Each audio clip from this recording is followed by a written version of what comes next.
नमस्कार दोस्तों, स्वागत है आपका हमारे YouTube चैनल उत्तराखंड ज्ञान यात्रा में। तो दोस्तों, आशा करता हूँ आप सब अच्छे होंगे, खुश होंगे, स्वस्थ होंगे। तो दोस्तों, आज हम जिस विषय में चर्चा करेंगे वह है उत्तराखंड में आने वाली प्रवक्ता की भर्ती के विषय में। जो इसमें सब्जेक्ट है, विषयवार है, वो वस्तुनिष्ठ प्रकार का पेपर आपको देखने को मिलेगा MCQ में। ठीक है दोस्तों, और ये जो पेपर है ये 2 पालियों में कराया जाएगा, 2 प्रश्न पत्रों में कराया जाएगा। हालांकि पहले ये स्क्रीनिंग पेपर में होने वाला था, परंतु जो भी आप सब्जेक्ट फिल करोगे उससे रिलेटेड ही आपको पेपर प्रश्न पत्र मिलेंगे। दोनों पेपर में आपका सब्जेक्ट ही आएगा टोटल। ठीक है, तो दोस्तों देखिए, सबसे जो प्रश्न पत्र प्रथम है उसमें जो प्रश्नों की संख्या है वो 150 है, और जो अधिकतम अंक है वो भी 150 है, और लगभग जो समय है दिया गया है वो लगभग 3 घंटा का दिया है। ठीक है दोस्तों, बहुत होता है 3 घंटे। और दूसरा प्रश्न पत्र ये भी आपको 150 प्रश्नों की संख्या दिखेगी। इसमें जो अधिकतम अंक है वो भी 150 देखने को मिलेगा, और इसमें ये समय अवधि भी 3 घंटे है लगभग। ठीक है, हाँ दोस्तों, याद रखना इस वाले एग्जाम में नेगेटिव मार्किंग का यूज़ किया जा रहा है। जैसे लिखा भी है, लिखित परीक्षा में मूल्यांकन हेतु ऋणात्मक पद्धति प्रयुक्त की जाएगी। ठीक है, तो नेगेटिव मार्किंग है इसमें, तो सावधानी से करेंगे पेपर। ठीक है दोस्तों, तो देखिए दोस्तों, इसमें टोटल जो सब्जेक्ट है वो टोटल 17 सब्जेक्ट दिए गए हैं। ठीक है, विषय कौन कौन से हैं आपको बताते हैं। कृषि है, कला है, जीव विज्ञान है, रसायन शास्त्र है, नागरिक शास्त्र है, वाणिज्य है, अर्थशास्त्र है, भूगोल है, हिंदी है, इतिहास है, गृह विज्ञान है, गणित है, भौतिक शास्त्र है, मनोविज्ञान है, संस्कृत है, अंग्रेजी है और समाज शास्त्र है। टोटल 17 सब्जेक्ट लेकर आएंगे, और 17 सब्जेक्टों में आपका एग्ज़ाम होगा।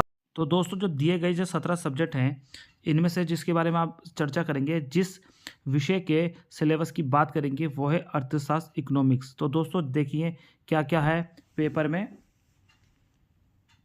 दोस्तों देखेंगे अर्थशास्त्र प्रश्न पत्र प्रथम, और जो प्रश्नों की संख्या है वो 150 देखने को मिलेगी आपको, और समय जो दिया गया है लगभग 3 घंटे का दिया गया है। ठीक है, तो जो प्रश्न पत्र है वो आपको 2 भाग में दिखाई देगा।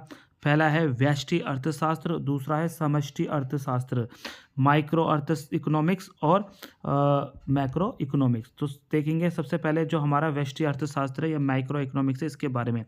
तो यूनिट फर्स्ट है इसमें व्यष्टि अर्थशास्त्र का परिचय, और अर्थव्यवस्था की केंद्रीय समस्याएं, उत्पादन संभावना वक्र और अवसर लागत। सेकंड यूनिट है इसकी उपभोक्ता का व्यवहार और मांग। ठीक है, उपभोक्ता का व्यवहार और मांग, इसमें क्या क्या है। उपयोगिता का अर्थ, सीमांत उपयोगिता, उपयोगिता का ह्रास का नियम, सीमांत उपयोगिता विश्लेषण द्वारा उपभोक्ता का संतुलन, मांग और इसके निर्धारक, मांग में संकुचन व विस्तार तथा मांग में वृद्धि व कमी, मांग की कीमत लोच एवं इसके निर्धारण तथा मापन की विधियां, उदासीनता वक्र विश्लेषण एवं उपभोक्ता का संतुलन। जो यूनिट 3 है इसकी, इसमें देखेंगे क्या क्या है। उत्पादन का व्यवहार और पूर्ति, इसमें क्या क्या देखेंगे।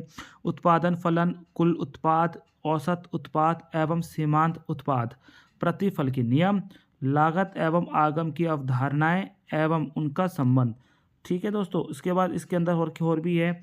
उत्पादन का संतुलन, अर्थ एवं संतुलन की दशाएं, पूर्ति एवं इसके निर्धारक तत्व, पूर्ति वक्र में संकुचन व विस्तार एवं पूर्ति में कमी एवं वृद्धि, पूर्ति की कीमत लोच एवं इसके मापन की विधियां। इकाई 4 है इसकी बाजार के स्वरूप एवं कीमत निर्धारण, इसके अंतर्गत क्या क्या देखेंगे। पूर्ण प्रतियोगिता, एकाधिकार, एकाधिकाधिकार और अल्पाधिकार, बाजार का अर्थ और विशेषताएं, बाजार संतुलन की शर्तें और कीमत निर्धारण, कीमत सीमा और कीमत न्यूनतम। यूनिट 5 आपको देखने को मिलेगी कारक कीमत निर्धारण, इसमें है भूमि, श्रम, पूंजी और लाभ की अवधारणाएं एवं सिद्धांत। तो इसका जो सेकंड पार्ट है वो है भाग सेकंड में समष्टि अर्थशास्त्र, या फिर आप कह सकते हैं मैक्रो इकोनॉमिक्स।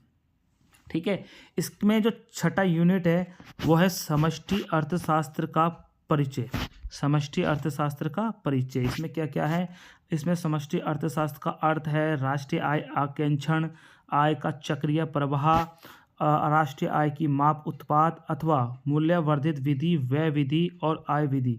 ठीक है दोस्तों, आगे देखेंगे राष्ट्रीय आय, समग्र सकल एवं शुद्ध घरेलू उत्पाद, GDP एवं NDP, सकल राष्ट्रीय उत्पाद, GNP, शुद्ध राष्ट्रीय उत्पाद, साधन लागत एवं बाजार कीमतों पर व्यय, योग्य आय, निजी आय तथा वैयक्तिक आय, वास्तविक एवं मौद्रिक सकल घरेलू उत्पाद एवं आर्थिक कल्याण। ठीक है। यूनिट 7 है वह मुद्रा और बैंकिंग। 7 क्या है? मुद्रा और बैंकिंग। बैंकिंग से संबंधित आपको इसमें आपको प्रश्न पत्र में क्वेश्चन देखने को मिलेंगे, जिसमें है मुद्रा का अर्थ, कार्य, मुद्रा की पूर्ति और उसके विभिन्न माप, वाणिज्यिक बैंकों द्वारा साख सृजन, केंद्रीय बैंक और उसके कार्य, साख नियंत्रण, मुद्रास्फीति और व्यापार चक्र की अवधारणा। इकाई 4 यूनिट 4 क्या क्या है देखेंगे। आय और रोजगार का निर्धारण। तो देखेंगे समष्टि, मांग और पूर्ति फलन, आय और रोजगार का निर्धारण, उपभोग और बचत की प्रवृत्ति, विनियोग गुणक एवं इसका कार्यकरण, पूर्ण रोजगार, अनैच्छिक बेरोजगारी का अर्थ तथा इसे दूर करने के उपाय। ठीक है दोस्तों, तो देखेंगे इसमें पूर्ण रोजगार दिया गया है, अनैच्छिक बेरोजगारी का अर्थ भी दिया गया है। ठीक है, इसको भी अच्छे से समझाएंगे हम आपको। देखेंगे आगे और क्या क्या है इसमें। दोस्तों देखेंगे इसमें सरकारी बजट और अर्थव्यवस्था है। जो यूनिट 9 है सरकारी बजट और अर्थव्यवस्था, इसके बारे में चर्चा करेंगे क्या क्या है। तो इसका अर्थ, किसका अर्थ? सरकारी बजट और अर्थव्यवस्था का। ठीक है, इसका अर्थ है उद्देश्य है और घटक, प्राप्तियों और व्यय का वर्गीकरण, सरकारी घाटे का माप, राजस्व, राजकोषीय और प्राथमिक घाटा, राजकोषीय नीति। ठीक है। यूनिट 10 है इसकी भुगतान संतुलन। तो अर्थ और घटक है भुगतान संतुलन, घाटा और विनिमय बाजार, विनियमन अर्थ और एवं प्रकार, मुक्त बाजार के अंतर्गत विनियमन निर्धारण। ठीक है। रोजगार एवं अनैच्छिक बेरोजगारी का अर्थ तथा इसे दूर करने के उपाय। ठीक है। और यूनिट 9 है सरकारी बजट और अर्थ। ठीक है, इसमें देखिए सरकारी बजट इसके अर्थ हैं, उद्देश्य है और घटक हैं, प्राप्तियों और व्यय का वर्गीकरण, सरकारी घाटे के माप, इसके अंतर्गत राजस्व है, राजकोषीय और प्राथमिक घाटा है और राजकोषीय नीति है। ठीक है। और यूनिट जो 10 है वो है भुगतान संतुलन।